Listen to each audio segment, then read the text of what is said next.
Hey everybody, just wanted to do a short video and give you a review of the new Walthers track. Now I don't have any of their flex track, but I have gotten some of their turnouts or switches, whichever you call them.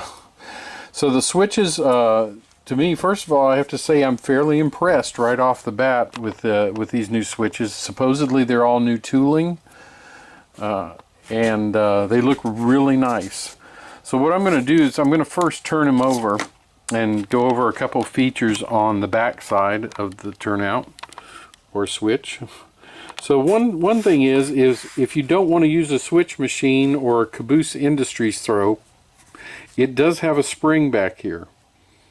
You'll notice the small spring with a cover. If you do happen to want to use a tortoise machine or something like that, you just pop this little cover off and take the spring out, and then it just moves freely. Another thing I like is that you do have jumpers. So from the diverging track to the straight track, you've got those jumpers before the frog, and a feature I don't see on most switches is you have them after the frog also. So you've got those jumpers before and after. I really like that. So that'll help you, especially if you're like me. I don't power my frogs, so to have a good positive current flow is a good feature. I like that. All right, I'll turn it back over just to show you the snap action. There you go. So that's it. This happens to be a number 10 switch. I do have some number 6s. I'm just experimenting with this number 10. I don't know if I will use it or not. So, but anyway, the features are the same on all of the switches. The only thing I don't care for is that the switch stand ties aren't movable, so you can't switch them over to the other side. At least I haven't figured out a way to do it yet, if it can be done. So it's, you know, because if you look on the back, they are molded on, and so I don't think you can turn them around the other way, which in a yard, if you were using these switches as a yard ladder, that wouldn't be good, because on a yard ladder you normally want the switch stand on the outside of the ladder. So take that for what it's worth. This is one solid piece. There's no cut in the point rails. So, but that doesn't seem to make any difference.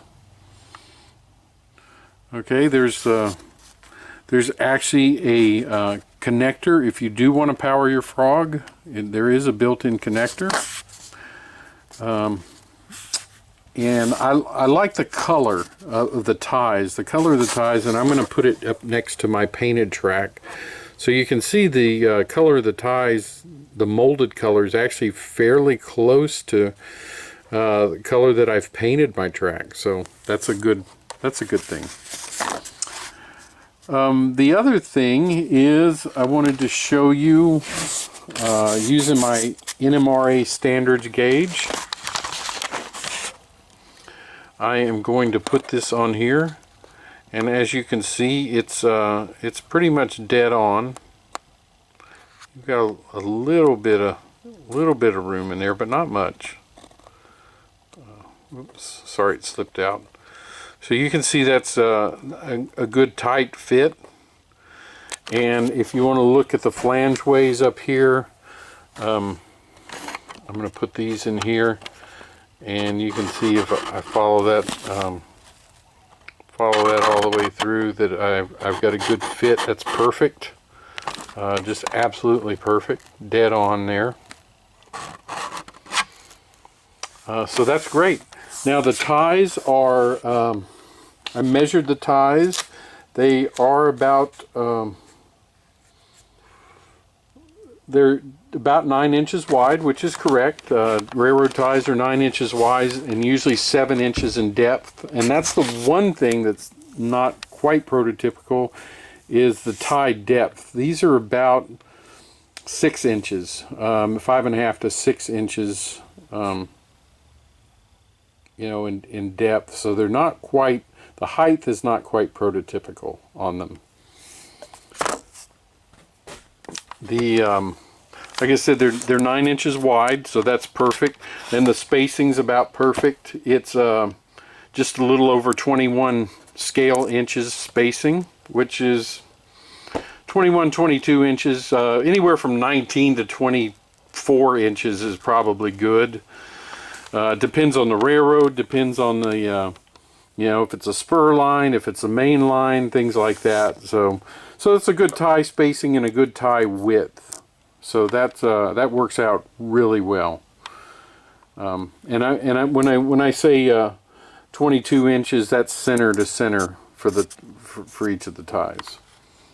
So as far as overall looks, though, I like the look of the rails. They're more silver than a lot of the nickel silver. A lot of the nickel silver track that you get has a gold tint to it. But this has more of a silver tint to it than a lot of the track you get. So overall, I'm quite pleased. I've run some cars through the turnouts. That snap action's really good. It keeps the rails tight, and as you can see here, there's no gap. Some switches you'll purchase, you'll see a small gap in between the points and the stock rails, and it's just not here. I mean, this is a good tight switch, and it looks good. And I would highly recommend, at least for the turnouts. Like I said, I don't have any of the flex track, but the turnouts are extremely nice, and I would recommend. If you're looking to buy some, these just came out, so they're probably going to go quickly. If you need some new turnouts, I would suggest that you get them. I can't say anything really bad about them. They look nice, and they seem to function very nicely too. So, hope you enjoyed this little review on the new Walthers turnouts, and I will see you next time.